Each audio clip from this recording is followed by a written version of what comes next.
ഇന്നത്തെ ക്ലാസ്സിൽ നമുക്ക് കുറച്ച് ടൈപ്സ് ഓഫ് മെട്രിക്സ് നോക്കാം. ആദ്യം നമുക്ക് ഡയഗണൽ മെട്രിക്സ് എന്താണെന്ന് പഠിക്കാം. If all the elements except the principal diagonal in a square matrix are zero. Principal diagonal എന്ന് പറയുന്നത് it is the diagonal line of entries that runs from top left corner to the bottom right corner. ഇതാണ് principal diagonal. ഈ principal ഡയഗണലിലെ elements ഒഴിച്ച് ബാക്കി എല്ലാ എലമെന്റ്സും zero ആണെങ്കിൽ അത് ഡയഗണൽ മെട്രിക്സ് ആണ്. അപ്പം ഡയഗണൽ മെട്രിക്സിന്റെ എക്സാമ്പിൾ ഇവിടെ കൊടുത്തിട്ടുണ്ട്, കണ്ടോ.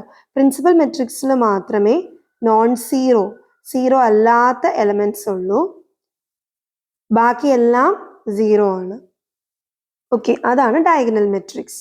അടുത്തത് സ്കെയിലാർ മെട്രിക്സ്. സ്കെയിലാർ മെട്രിക്സ് എന്ന് പറയുന്നത് ഡയഗണൽ മെട്രിക്സിലെ ഡയഗണല്, ആ ഡയഗണലിലുള്ള എല്ലാ എലമെന്റ്സും സെയിം ആയിരിക്കും.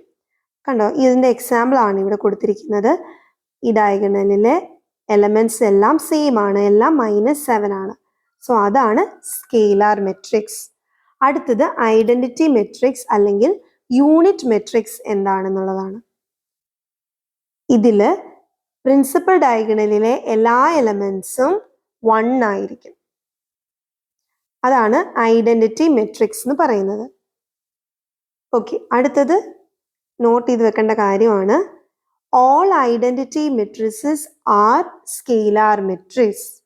കാരണം എന്താണ്, ഐഡന്റിറ്റി മെട്രിക്സ് എന്ന് പറയുന്നത് പ്രിൻസിപ്പൽ ഡയഗണലിലെ എല്ലാ എലമെന്റ്സും 1 ആണെന്നാണ്.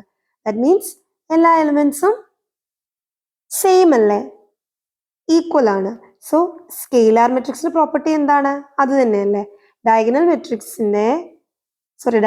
എലമെന്റ്സിന്റെ എല്ലാ എലമെന്റ്സും, അതിലുള്ള എല്ലാ എലമെന്റ്സിന്റെയും വാല്യൂ സെയിം ആണെങ്കിലാണ് നമ്മൾ സ്കെയിലാർ മെട്രിക്സ് എന്ന് പറയുന്നത്.